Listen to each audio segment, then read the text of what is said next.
मैं विश्वास के साथ कह सकता हूँ कि ऐसी बहादुर कौम, ऐसी वतन परस्त कौम मेरे से ऊपर पूरे हिंदुस्तान में कोई नहीं है। जब 1947 में भारत का विभाजन हुआ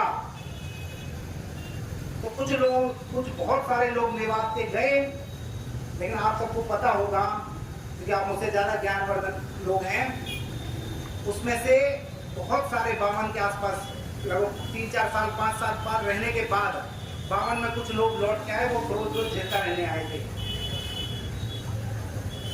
आप सबकी जानकारी में होगी ऐसा क्या हुआ 5 साल में कि पाकिस्तान में रहने के बाद वो सब लोग यहाँ आ गए। तो अलग अलग लोग उसमें लिखते हैं, अलग अलग लोग अपनी कहानियां सुनाते हैं कि वहाँ काला पहाड़ नहीं दिखा, वहाँ वो तहजीब नहीं मिली, वहाँ ऐसे लोग नहीं मिले, वो साझी विरासत नहीं मिली, वो राजा हसन का नहीं मिला, वो दादा पहाड़ नहीं मिला। ऐसे सब लोग वहाँ गुम थे, इसलिए वहाँ से वो लोग आ गए। ऐसे वतन प्रस्ती धरती को मैं प्रणाम करता हूँ और मैं आजाद भाई का बहुत स्वागत करता हूँ।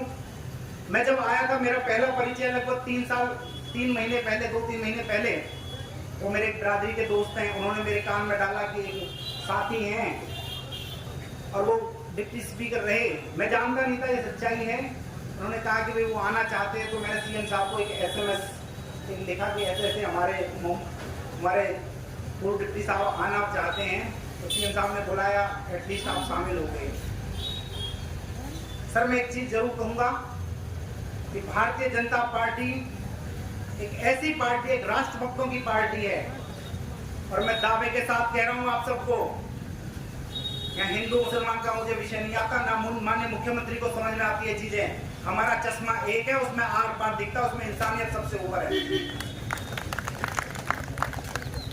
और मैं दावे के साथ कह रहा हूं, डंके की चोट पर कह रहा हूं, जितने लोग सुन रहे सुन लीजिए, हरियाणा की 90 विधानसभाओं में भारतीय जनता पार्टी 2024 में लोकसभा में भी आएगी और विधानसभा में भी आएगी और डंके की चोट पर आएगी। मेरा प्रश्न आप सबसे है कि क्या 3 सीटें मेवात भारतीय जनता पार्टी को देगा या नहीं देगा? ये कलंक आप कब तक लेंगे कि हिंदू मुसलमान में पट गए?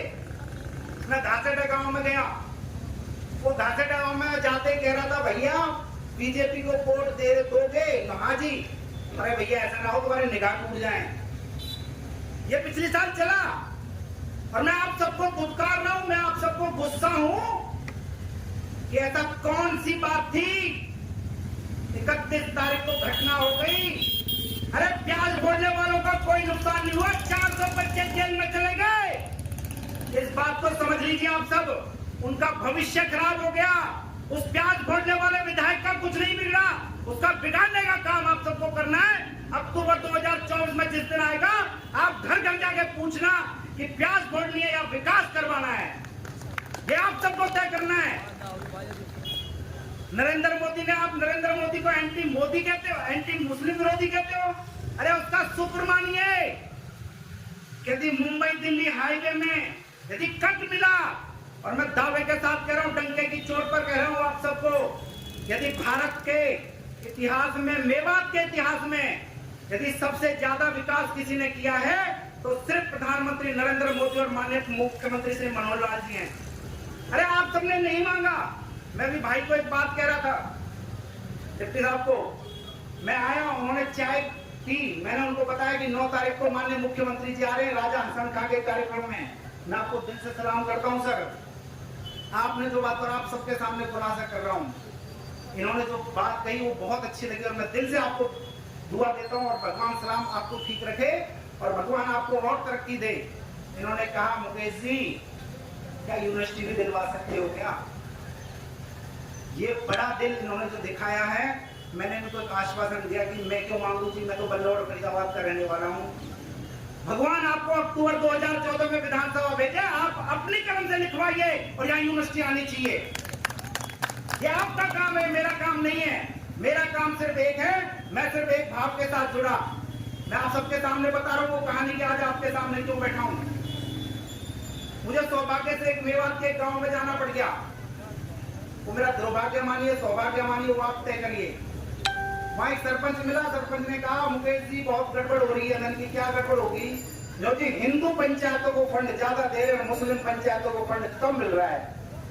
मैंने कहा ऐसा हो नहीं सकता, लेकिन हुआ है तो मैं चेक करवाता हूँ। मैंने 2 मिनट बाद ही डी साहब को फोन किया, उन्होंने मुझे सारा रिपोर्ट भेजा। मैंने उसको कहा कि सरपंच साहब आपकी जो जनसंख्या है 2031 के अनुसार 11 के अनुसार 1550 है, पीपीआईडी के अनुसार 1800 है, और भैया 1,54,554 इंटू 4 यानी लगभग 5 लाख रुपए इस साल आपके आए हैं। छोटा सा गांव है। जी सर। मन की तीसरी बात सुन ले कि तूने कौन सी गली खा गया और कौन सी गली नहीं बनाई तूने, वो मैं तुझे बताने वाला। तो वो कहता है सर अब मत बताओ। तो वो हिंदू मुसलमान चला गया। ये हिंदू मुसलमान नहीं है। तो हमारे गांव में एक बंगला है, अंधेरे में रहता है। वहाँ जब हम छोटे छोटे थे तो कहते थे भाई वहां मत जाओ, क्योंकि वहां क्यों न जाए, ये भूत बंगला है। तो हम थोड़ा गए वहां, देखा भूत बंगला है क्या? भूत बंगला नहीं, तो वहां सुल्पा पी रहे थे। तो निश्चित रूप से आप समझ लीजिए कि मेवात को भूत बंगला बना दिया इन कांग्रेस ने, जिनको आपने वोट दी। अरे आपको दुत्कारना चाहिए और कांग्रेस को पूछना चाहिए कॉलर पकड़ के कि 2014 से पहले मात्र 22 स्कूल हुआ करते थे, मनोहर लाल 117 स्कूल दे गया, उसने क्या क्या एंटी मुस्लिम हो गया क्या वो? अरे 3 कॉलेज हुआ करते थे 2014 से पहले, मनोहर लाल 6 कॉलेज कर गया। अरे मालव कॉलेज पॉलिटेक्निक किसने दिया? हमने दिया। ये कट किसने दिया? हमने दिया। फिरोजपुर झिरका में 263 करोड़ रुपए का पानी यदि किसने दिया तो मनोहर लाल ने दिया। तो ये सब समझने की जरूरत है। और मैं सब जितने भी यहाँ हमारे अग्रवाल बंधु बैठे, मैं उन सबसे निवेदन कर रहा हूँ, करबद्ध निवेदन कर रहा हूँ। क्या करने मेरे अग्रवाल बंधुओं, समाज का निर्माण आप सबको करना है। महाराजा अग्रसेन ने 1-1 रुपए इकट्ठा करके समाज का निर्माण किया था। मेरा आप सबसे करबद्ध निवेदन है कि आप उस साझी विरासत को समझाने का प्रयास करिए। आपके यहाँ लोग आते हैं, उनको बताइए कि इस हिंदू मुसलमान में कुछ नहीं रखा है, सिर्फ एक चीज में रखा है, वो विकास में रखा है। और विकास सिर्फ प्रधानमंत्री श्री नरेंद्र मोदी और मुख्यमंत्री श्री मनोहर लाल जी के कदमों में चल रहा है। मेरा आप सबसे निवेदन कि हम सब मिलकर मेवात को ठीक करेंगे, ऐसे लोगों को भी जवाब देंगे। और उसका एक स्टैचू आज आप सबके सामने कह रहा हूं कि 9 तारीख को माननीय मुख्यमंत्री आज आ रहे हैं। बहुत सारी विकास कार्य की योजनाओं को लागू करेंगे, लेकिन एक विषय हम सबके लिए, इस वतन प्रस्ती का यदि मेवात में कभी उदाहरण दिया है, मैं बहुत पर्सनली मानता हूं, आप सबको प्रणाम करता हूं कि एक मेवाती का अर्थ हिंदू और मुसलमान दोनों है। कोई आप इसको मुसलमान मत कह देना, मत कह देना, उसमें हिंदू भी है और मुसलमान भी है। और मैं आप सबको आह्वान करता हूँ, आप सबसे निवेदन करता हूँ, बहुत गर्व से अपने पीछे लगाइए कि मैं मेवाती हूँ। बहुत गर्व से कहिए मैं राजा हसन का वंशज हूँ, मैं दादा बहार का वंशज हूँ, मैं दादा करीम का वंशज हूँ।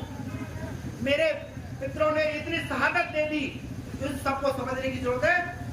और अंत में 9 तारीख को आप सब आइए, हम सब मिलकर मेवात का एक नैरेटिव बदलेंगे कि किस प्रकार से मेवात को बदनाम करने की कोशिश की गई।